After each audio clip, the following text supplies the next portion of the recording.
Okay, folks, we're going to get started tonight with Huynh. Huynn's an incumbent city council member from Coralville, Iowa, and Johnson County, Iowa City. We endorsed 4 years previously, back in 2021, and she's actually running for her third term because that first term was a special election, so it's part of one term. So this will be her third one, and the election will be on November 4th. And she's running for at-large in Coralville. And with that brief introduction, I'm going to give the floor to Huy. So you'll have the next 5 minutes to talk about yourself and your campaign. Then I'll ask you a couple of questions. Then we'll close it out in the last minute or two. So the floor is yours, Huy. Thank you so much, Mitch. Hello, everyone. Thank you so much for giving me the opportunity to ask for an from the Iowa United Coalition again. I just like Mitch said, I started out, this will be my third time running for re-election. And, you know, they say that once you've been on the job for a while, you should know what to do.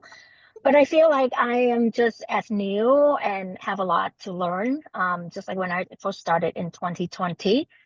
And so the way that I enter politics is very different from everyone. I didn't really have I guess a drive to serve my community in that way. But something happened, you know, in the US, and also that affect the community that I live in. And the people that live in Coralville said that, you know, this is not who we are. And they are asking for someone else to represent them, someone who, you know, really truly understand the diversity and the needs of Coralville. So they reached out and asked if I would consider, and I thought that was the widest idea ever.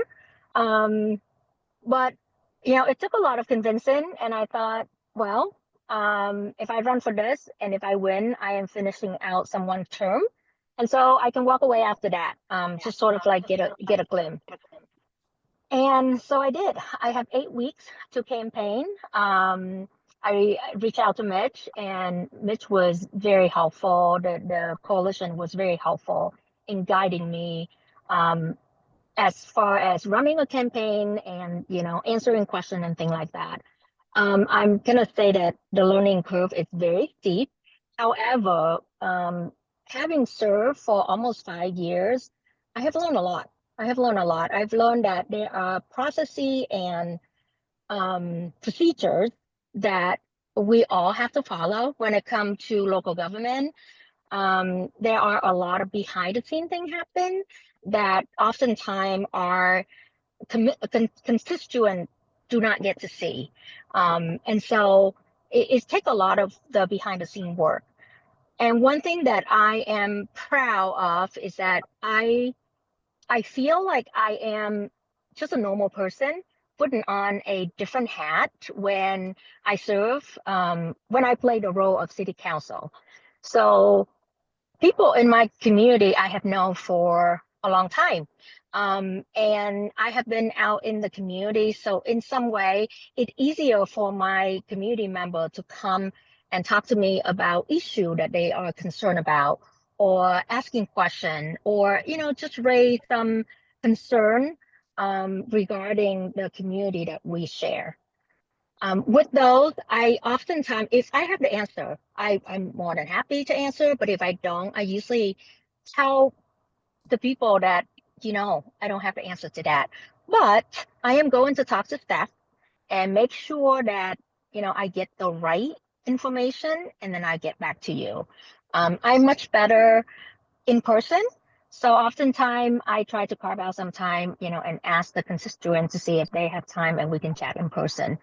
I just feel that it's more personable than email. I was not thinking about, well, I was half and half when knowing that my term is up this year. I was not sure if I wanted to run again. It had a lot of reason.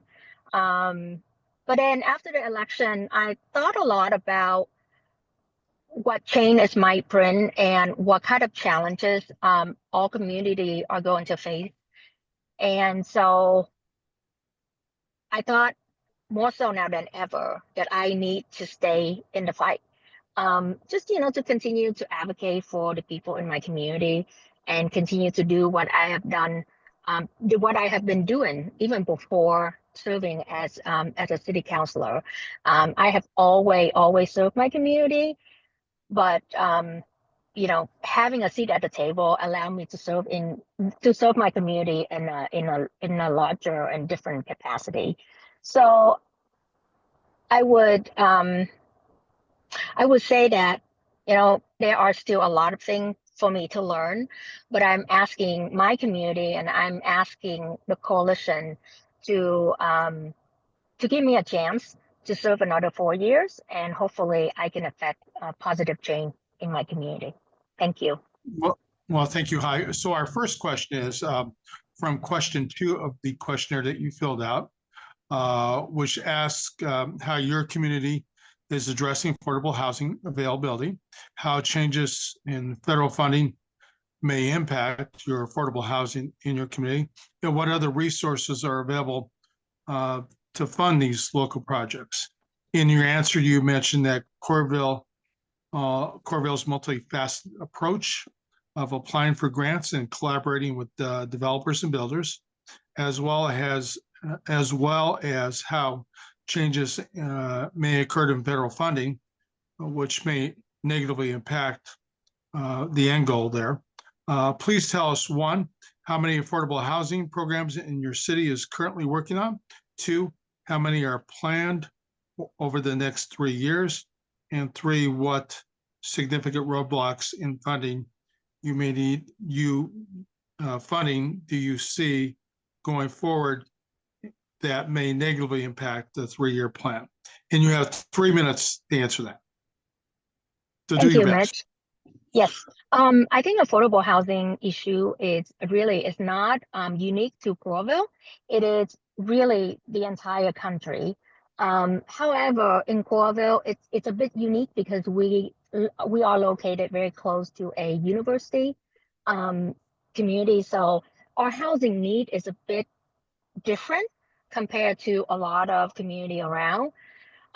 We at least within the past 4 years that I have served, we have worked on 2 different affordable housing projects.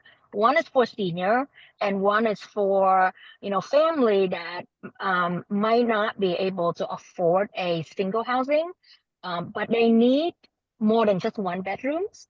And so we work with developer, and we were able to get that apartment complex going, and it's located right next to store, to street, doctor offices, and a lot of factory. So it make it easier for people to get to and from work. And then it's also on the bus line, and so it serves as a transitional spot for folks who might not have a car, but who need to, let's say, go to Iowa City or go to a different part of Coralville, whether to work or to meet up with friends or to utilize social services. And so that has been really helpful. And for the next 3 years, it's hard to say. We are looking at LOS, which is a local option sale tax right now, and part of that is helping to address the affordable housing issue within Coralville and then also within Johnson County. We have only talked about it recently, and there's still a lot of things that we need to work through. And then also, partner with other local agencies just to see if we can do a joint campaign to push out, excuse me, the message of, of local option sale tax. We do understand that it's a regressive tax, but right now, with all the cut from the federal, we don't have any other way. We gotta get creative. We gotta look at other options, and right now that is our best option. As as time go on, we will continue to develop that. And so we are really hoping to be able to put that on the November ballot. But again, that is very fluid right now. And then we continue to look at any grant funding that the federal government have available and apply for those grant and utilize those grant and work more on affordable housing. We also work with the the Affordable Housing Hi, Coalition.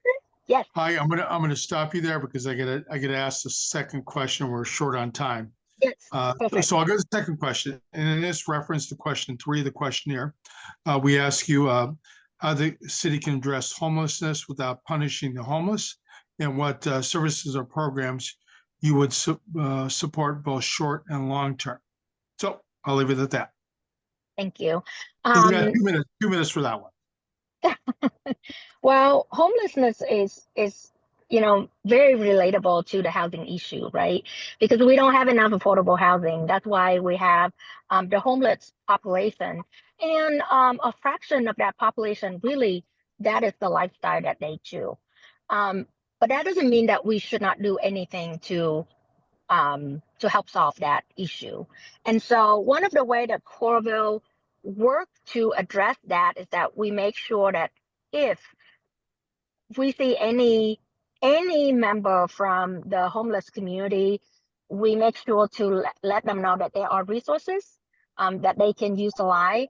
Not only we get them resources, but we also um, create opportunity to be able to get them to the resources that they need, whether it's shelter house, whether it's temporary housing, whether it's a night in the hotel, anything like that. We work with United Way, and also the shelter house and some other local organization that do housing assistance, just to get them started on that process.